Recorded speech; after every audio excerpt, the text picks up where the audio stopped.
Opposition सरकार पर निशाना साध रहा। सीबीआई की भी एंट्री इसमें हो गई है, सीबीआई ने मामला दर्ज किया है, जांच करेगी। कैसे देख रहे हैं? देखिए, ये पेपर लीक का जो मामला है ये एक बहुत बड़ा माफिया इस देश में सरकारी संरक्षण में काम कर रहा है। मैंने 17वीं लोकसभा के अंतिम सत्र में जब इसके नकल के खिलाफ, पेपर लीक के खिलाफ जो बिल लाया गया था, उस पर मैंने ये बात रिकॉर्ड पर कही थी कि कहीं ना कहीं ऐसे माफियाओं को राजनीतिक संरक्षण प्राप्त है।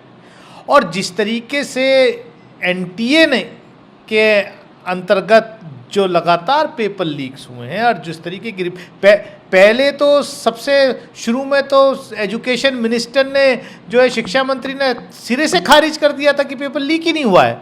लेकिन जब सबूत आए, दूसरी स्टेट गवर्नमेंट्स ने सबूत दिए हैं, पुलिस ने सबूत दिए, तब ये सामने आ गया है कि आखिर ऐसा क्यों कि जितने घोटाले हो रहे हैं, जितनी ऐसी चीज़ें हो रही हैं, सबका लिंक आखिर गुजरात की ही एजेंसी से क्यों है? ये हो क्या रहा है इस देश में?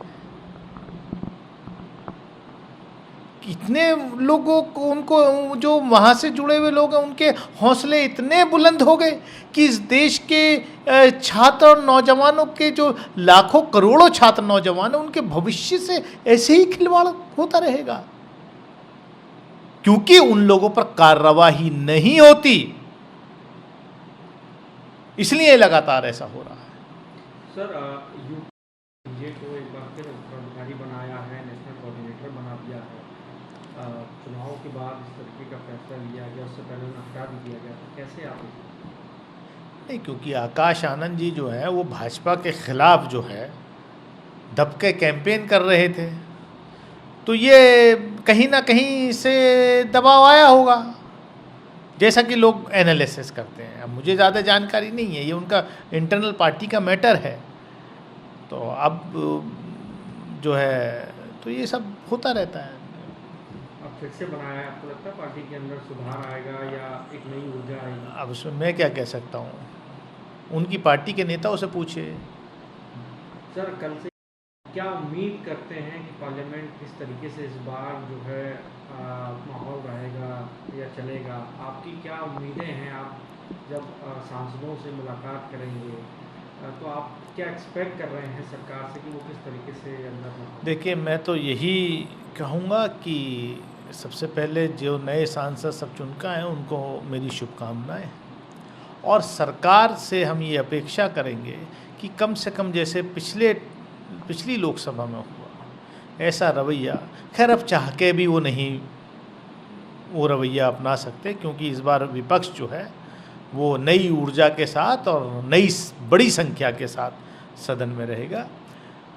लेकिन हाँ, इस तरीके की घटनाएं, जिस तरीके की घटनाएं 17वीं लोकसभा के अंतिम सत्रों में हुई, ख़ासतौर से अंतिम 2 सत्रों, वो कलंक है, काला धब्बा है हमारे संसदीय लोकतांत्रिक प्रणाली पर। चाहे वो गाली गलौच हुई हो, जिस तरीके से भाजपा के एक सांसद ने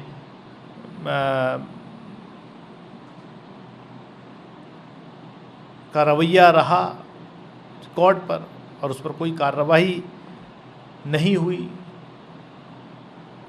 या 146 सांसदों का निलंबन करके भारतीय न्याय संहिता का कानून पास करा लिया गया। ये सब, इस पर पुनर्विचार करना चाहिए सरकार को, तभी लोकतंत्र चलता है। छोटे में स्पीकर पे आप कुछ कहेंगे? ये भारतीय जनता पार्टी की जो मानसिकता है, दलित विरोधी मानसिकता जो है ना, वीकर सेक्शन विरोधी मानसिकता, उसको दर्शाता है प्रोटेम स्पीकर का सिलेक्शन।